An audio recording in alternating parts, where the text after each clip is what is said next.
I am in SIDON. It's a coastal city in southern Lebanon, located about 40 kilometers south of Beirut.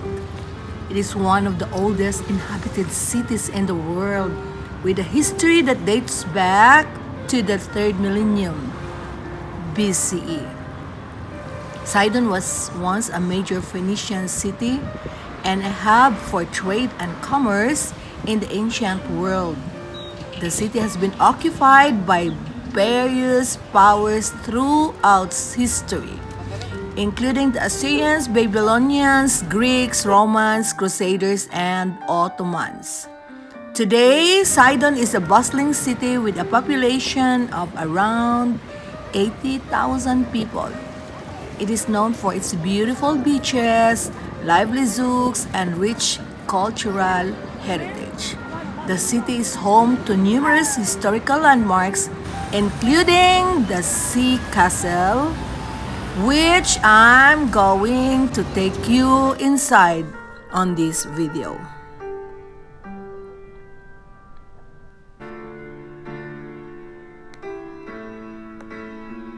One of the best and most unique facts about Sidon is that it is home to the Soap Museum, which is the only museum in the world dedicated to the history and production of soap.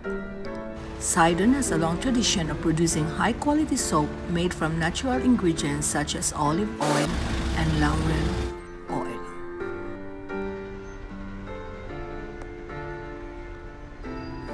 But in this video, I'm gonna take you inside this castle. Exploring the sea castle also offers breathtaking views of the Mediterranean Sea and the city of Sidon, which would have made for a memorable experience. The castle's strategic location at the entrance of the Sidon port allowed for excellent views of the sea and the surrounding landscape. And really, it's an excellent destination for history and architecture enthusiasts, as well to anyone who is interested in learning more about the fascinating story of the Middle East.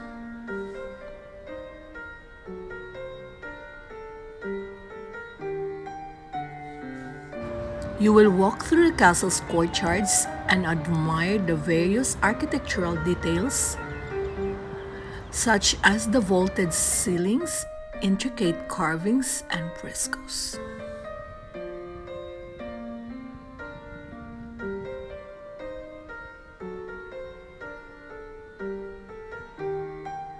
It is a remarkable historical site that provides a glimpse into Lebanon's rich past and the region's complex history of conquest and colonization. The castle's unique architecture, strategic location, and rich history make it a must-see destination for anyone interested in history, architecture, or Middle Eastern culture. I'll take you inside with me with my incredible opportunity to explore the inside of the sea castle. Inside the castle, I was able to see the different parts of the castle up close, including the outer walls, the inner castle, and the Tower of the Lions. The courtyards were filled with vibrant colors with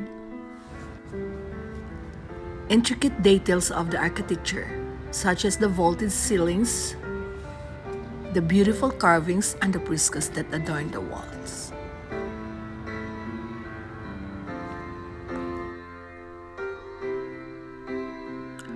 Exploring the sea castle allowed me to learn about the castle's rich history through the artifacts on display, but the museum at this time was closed.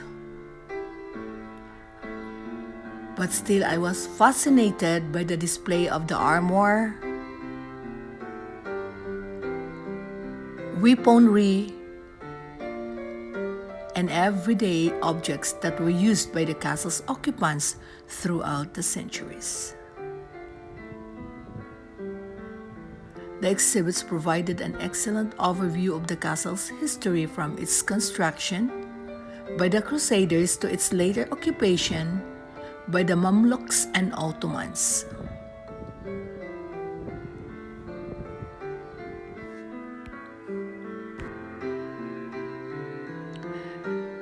The sea castle is also a home to several cannons that were used for defense purposes throughout the castle's history.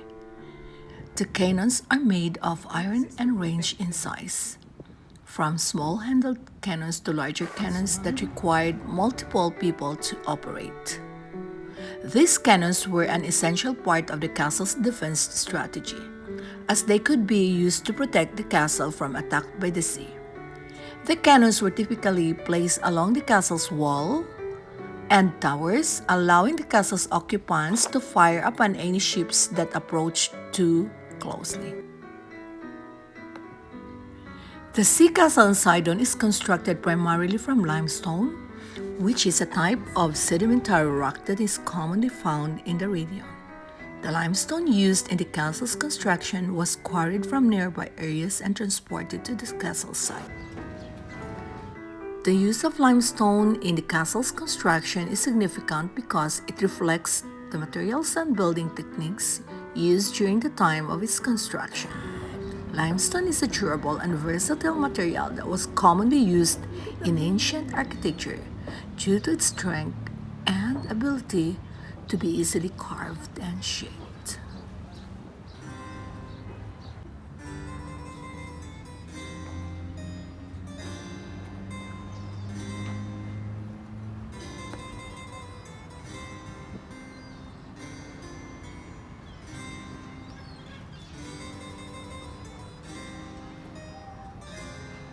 As I made my way to the top of the Tower of the Lions, I was greeted with breathtaking views of the Mediterranean Sea and the city of Sidon.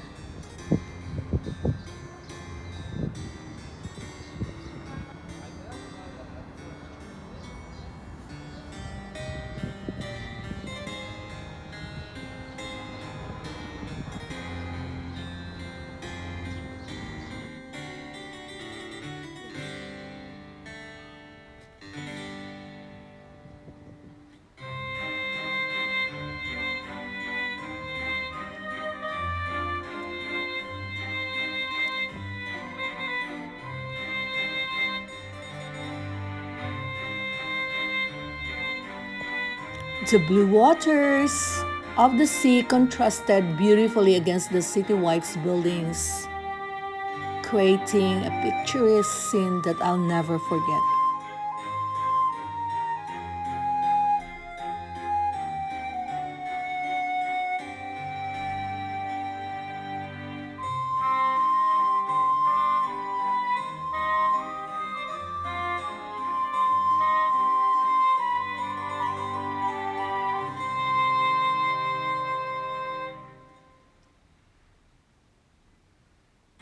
So beautiful.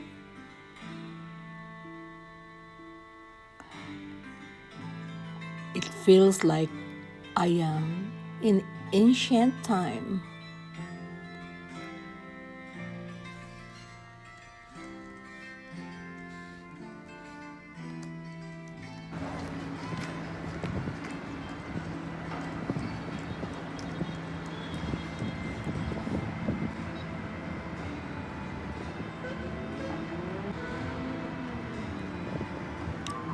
Visiting the sea castles in Sidon can definitely make you feel you've stepped back in time to ancient times.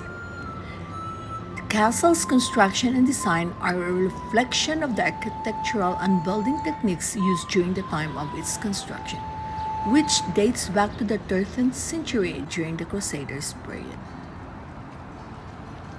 The courtyard, towers, and walls, you can imagine what life might have been like for the castle's occupants. From knights and soldiers to merchants and craftsmen, The castle's rich history and cultural significance are also evident in the exhibits that was being displayed, but sorry at this time it was closed.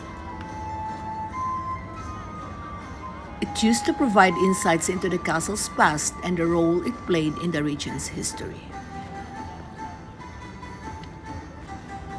Such a fascinating and immersive historical site that can transport you back in time and give you a glimpse into the rich cultural heritage of the Middle East.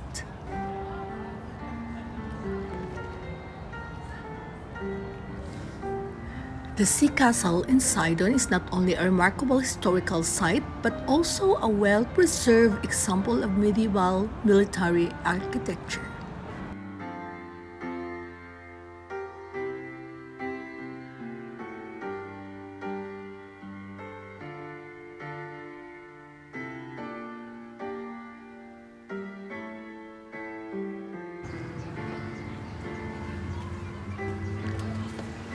The castle was built by the Crusaders in the 13th century on the ruins of an earlier fortress which was destroyed by the Muslim conqueror Saladin in the late 12th century. The castle design features a rectangular layout with four corner towers and a central keep, all of which are connected by high walls and gatehouses. The castle's location on a promontory overlooking the Mediterranean Sea made it an important stronghold for the Crusaders and a key defensive position against attack by the sea. In addition to its military significance, the Sea Castle in Sidon has also served as a residence for various rulers and dignitaries over the centuries. The castle has undergone numerous renovations and restorations throughout its history, reflecting the changing political and cultural landscape of the region.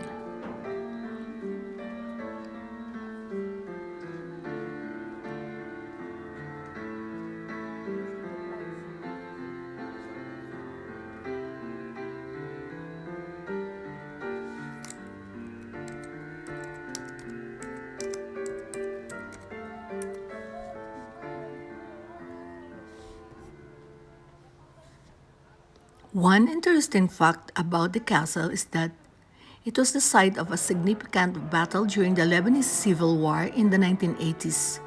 The castle was heavily damaged during the conflict, with many of its walls and towers crumbling and falling into disrepair. However, in the years following the war, extensive restoration efforts were undertaken to repair and preserve the castle.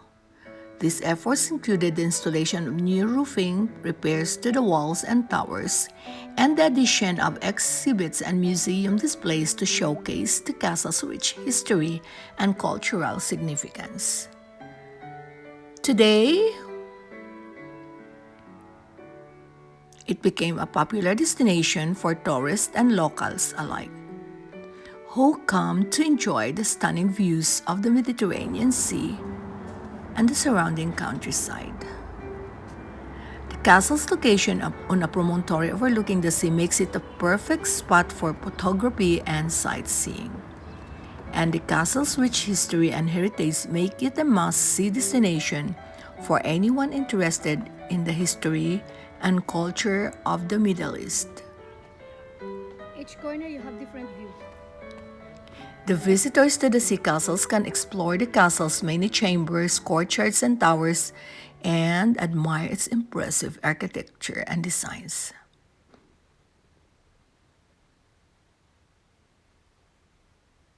The castle also features a moat and drawbridge, which provide a fascinating glimpse into medieval military engineering and tactics.